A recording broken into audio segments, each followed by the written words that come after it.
Hello,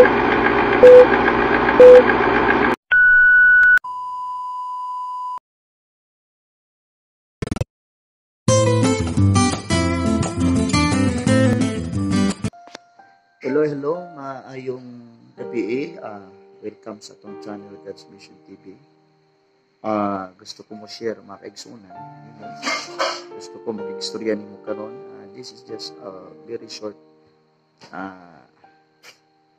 message for you. I just want to quote a certain verse in John chapter 4 verse 34. That's the Bible says, Jesus himself said that my meat is to do the will of him who sent me and to finish his work. So this is very interesting word of Jesus. It is Jesus himself who said that my meat is to do the will of him. Try to imagine, ang pagkaon ni Jesus mao ang pagbuhat sa kabubuton niya, sa nagpadala niya. So ikaw karon, kung ikaw pastor, ikaw evangelista, ikaw membro ba ka sa church, inumduman nato nga naatay trabaho, naay katuyuan ng Diyos nimo.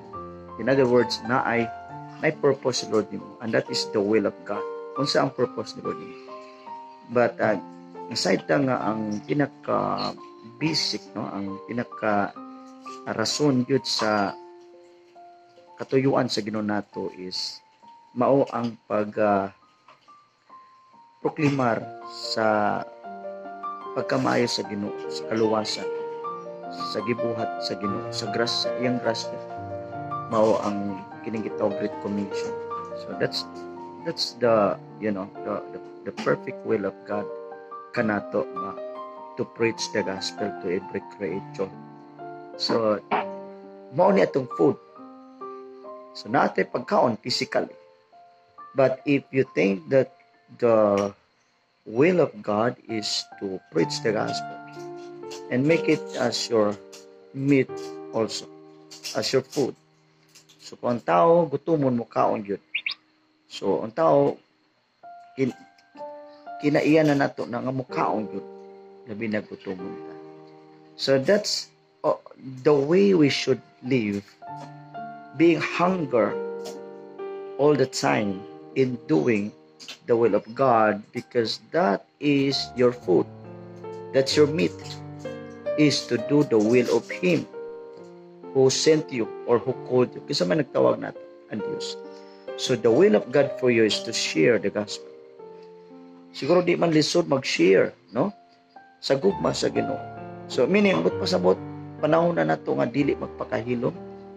Kaya ang pagkaon din nato maong pag-share sa gugma sa Ginoo by simply saying the goodness of God. Mo-share kasi mong testimony yun sa Ginoo. That it's also a way of evangelizing people, evangelizing your friend, to share the goodness of God.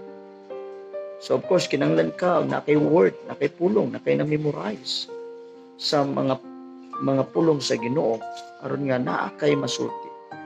So mo na will ni Lord sa Ginoo to finish his work. Kung sa may humano nato, ang humano nato, mintras na pa yung mga tao nga wa pas Ginoo, mo na atong concern hantod nga mobalik si Lord. So saan na to pag finish sa words, mintras na pa yung mga tao nga nanginanglan sa gugma sa Ginoo, ato silang padaygan. Have to share the love of Jesus. Na panahon na ni makaigsunan nga magmaisugon ta. Muna si Jesus nag-assure na to nga di mahadlok, fear not, di ta mahadlok. Ano man, nagpasalig siya nga muuban nimo. Ang issue ra diri nasa tao, ang tao mahadlok man, maulaw man.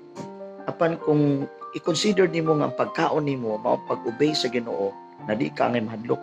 Mura ba og kung gigutom jud ka nga gihanggat ka, amo kaon jud ka bising naulaw na ka kay gigutom naman ka. So that is a simple reminders alang nato. Na amazed nang kumakaigsunan, no? That is really interesting statement ni Jesus. My food is, to obey, to do the will of him who sent me. So that is simple encouragement nato tanan mga kaigsunan. So I hope nga natin nakuha. So padayon ta nga magpagamit sa Ginoo sa may atong mga kakulangon, kita mga higtabang sa Ginoo. Makapadayon lahutay kinahanglan hanggir ta perminti, uhaw ta perminti sa gahom sa Ginoo, mo establish ta og relasyon gyud sa Ginoo. And of course, tugutan nato ang Espiritu sa Ginoo nga mo equip nato, mo empower nato, mo transform nato from glory to glory. So, kana lang mag-igsunan akong ma-encourage nimo karon. So, God bless nimo diha, ang Dios magpanalangin nimo in an amazing way. So, God bless you and bye-bye.